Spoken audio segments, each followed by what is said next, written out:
Bonjour, soyez les bienvenus dans notre nouvelle émission. Côté Pile revient aujourd'hui avec un nouvel épisode, l'émission du pôle entrepreneuriat étudiant de Lorraine. On va commencer avec une citation. La connaissance s'acquiert par l'expérience, tout le reste n'est qu'information. Ce sont des mots qui ont été prononcés par Albert Einstein lui-même. Il est en effet prouvé que l'on apprend mieux en pratiquant et surtout en s'amusant. On va le démontrer aujourd'hui avec notre invitée Farida Berkani. Bonjour. Bonjour. Bienvenue sur ce plateau, Farida. Merci. Vous êtes à la tête de Go Scientist qui développe des outils pour apprendre les sciences en s'amusant. Donc, c'est le thème de la journée. Et apprendre en s'amusant, c'est presque aujourd'hui incontournable parce que c'est vrai que des fois, c'est pas forcément évident quand on est confronté à des papiers, à des tonnes de chiffres, surtout dans le domaine des sciences. Tout à fait. En fait, aujourd'hui, je pense que nous sommes tous concernés par les grandes questions qu'interpelle en fait la société, que ce soit en relation avec des enjeux environnementaux, scientifiques et même économiques. D'ailleurs, il y a quelques années, on parlait du Covid-19 et aujourd'hui, on en parle en fait des changements climatiques.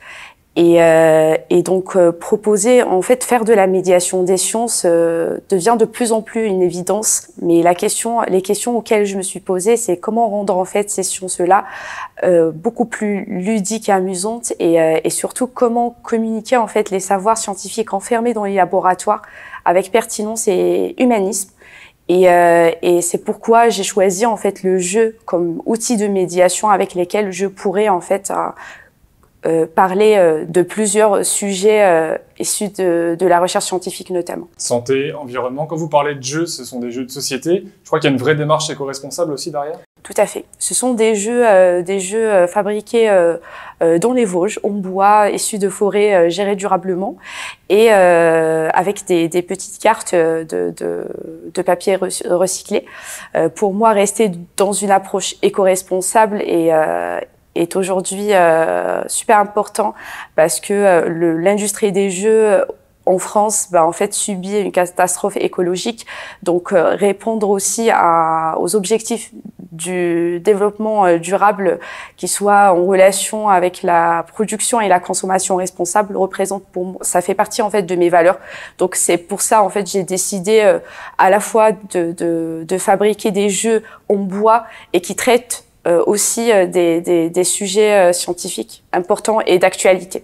Quand on entend le mot jeu, tout de suite, on pense aux enfants. C'est pas forcément le cas, hein, puisque bien sûr, il y a des jeux de société que vous mettez au point qui sont destinés aux enfants de plus de 7 ans, mais aussi aux professionnels de santé eux-mêmes.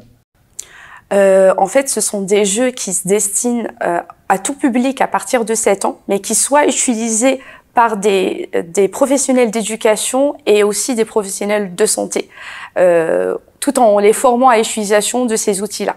Donc, je m'adresse plus précisément aux professionnels en premier lieu et le reste du public en second lieu. Alors, tout est parti, je crois, d'une thèse que vous avez soutenue en Algérie sur les antioxydants, puisque vous avez un cursus qui vous a mené en Algérie, au Portugal également, du côté de Neuve-Maisons à l'Institut européen des antioxydants. Vous êtes docteur en biochimie. Un parcours très riche finalement que vous avez vécu et qui a nourri ce projet de Go Scientist. Il est né de cette thèse-là en particulier, je crois. Tout à fait. Alors ma thèse, elle est portée sur l'étude de l'effet par micro-ondes et ultrasons, l'étude de l'effet de l'éco-extraction des micro-ondes et ultrasons sur des substances bioactives, notamment les antioxydants, pour une application pharmaceutique et nutraceutique industrielle. Et j'ai commencé effectivement en Algérie, par la suite en Portugal, où j'ai été co-dirigée dans le cadre de mon projet doctoral. Et j'ai eu une petite collaboration dans le cadre de ma finalisation de thèse avec l'IEA, l'Institut européen des antioxydants. Donc on ne travaille pas finalement sur une seule approche, mais on touche à plusieurs sujets qui soient en relation avec le thème des antioxydants. C'est pourquoi c'est là où en fait où est née ma volonté en fait de vulgariser ces travaux de recherche qu'on mène souvent au niveau du laboratoire et qu'on n'entend pas souvent parler ailleurs. Et c'est là où j'ai pensé en fait à travailler sur des outils de médiation autour de la thématique des antioxydants. Et vous avez travaillé avec un laboratoire, le laboratoire Libio, qui est situé à l'ENSAIA, l'École nationale supérieure d'agronomie et des industries alimentaire. C'est là que vous avez pu notamment réaliser votre prototypage, hein. C'était ça l'objectif en allant vers ce laboratoire? Alors, le prototypage, je l'ai réalisé avec le PIL. C'est là où j'ai commencé à travailler sur mon idée de base. Et grâce au PIL, en fait, qui nous met en relation avec plusieurs laboratoires, plusieurs partenaires, et notamment les laboratoires de l'Université de Lorraine. Et vu que mes thématiques de recherche se rejoignent se complètent aux thématiques proposées par le Libio, donc je suis partie proposer en fait mes prototypes pour essayer en fait d'avoir un produit le plus complet scientifiquement.